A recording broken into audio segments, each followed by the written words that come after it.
Hi everybody, welcome to a new all of the above budget movie review, and this time we're going into the stars with Star Wars. Star Wars is a franchise I was a fan of ever since I was a child.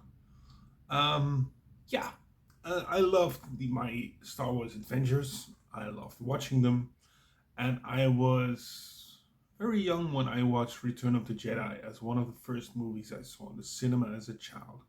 I think my mother took me to that movie just for the bears in there, in the Ewoks, of course. Little did she know there would be a lot more movies coming after that and came before that. So I watched the other two Star Wars movies on VHS, and yeah, so it's something I grew up with, and I want to do all the Star Wars movies uh, per trilogy. So I'm now going to do the original trilogy, and that started with A New Hope. And I loved A New Hope because yeah, it's where it started it all, and it was a simple sci-fi movie with adventure. It had everything. Yeah, the idea of Jedi's and then the Darth Vader, and it was all big. It was all ominous. It was the perfect music by John Williams. The spaceships, the battles, everything was just wonderful. I've got these as a DVD and Blu-ray, and I'll tell you later why I still own the DVDs of the original trilogy. So, yeah, A New Hope. I love that one, and it quickly went into, of course, as everybody knows,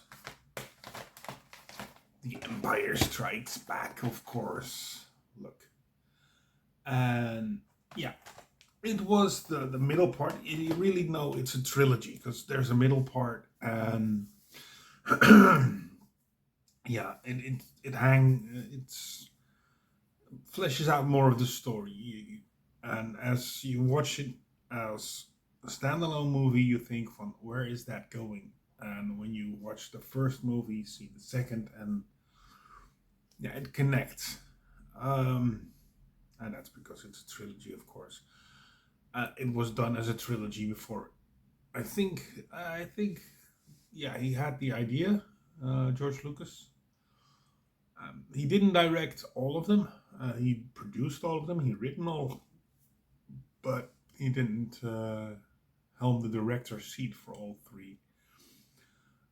Empire Strikes Back with the wonderful planets they visit, like Hoth and Dagobah. We get to meet Yoda, of course, and we get to know more about Luke Skywalker, Darth Vader, and their connection. So it's cool. Again, the spaceships, the battles, and some of the absurd things they did in the 70s, 80s, and 70s, of course, when those movies came out, just to save actors. Because you see one actor play two parts. Um, in the snow speeder battle, you get one and he's blown apart, and then you see his twin in another. It could be his twin, of course, in another snow speeder playing a different character. So it's absurd, but it fits. Like I said, it could be his twin, so it's plausible. Um, and everything gets wrapped up in Return of the Jedi. And Return of the Jedi is like the final part of this trilogy, and it closes the circle. We see a second Death Star explode, and yeah, it's so fun to see um, this trilogy, and it made me, yeah, a big fan of Star Wars movies, and it made Star Wars a big name.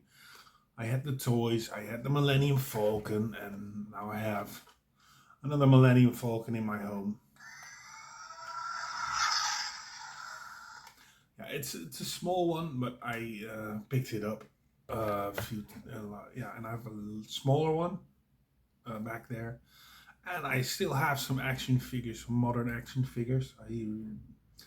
When the first movies came out, I bought a few, so just for nostalgia's sake. And like I said, I have a son now, so maybe he likes them when he grow. Yeah, so then their days. Um, yeah, so the first trilogy was, I think, one of the best trilogies. Harrison Ford, Carrie Fisher, yeah, they were awesome. Mark Hamill, of course. Um, yeah, Anthony Daniels, who played in all, I think he played in every Star Wars movie up to date. Um, some of the actors who aren't with us anymore, um, like Kenny Baker, of course, and Peter Mayhew, Frank Oz, I think. Frank Oz, I don't know for sure. I think he's not here anymore, but yeah. Um, I want to tell you why I have the Blu-ray and the DVD version of the original. Yeah, the original trilogy. And why I have them is because in the Blu-ray there, it's the only digital version of the cinematic version of the movies. So I literally, before I did this review, I rewatched the cinematic versions of the movies because I like to watch them again without the expanding George Lucas did in the 90s. And later on, he expanded them even more. He touched up here, touched up there, like a painting who he's never done with these movies. So I'm wondering, what are your Star Wars memories? Leave them down here in the comments. Like this video, subscribe, and that just leaves me to say thank you for watching and see you next time. Bye.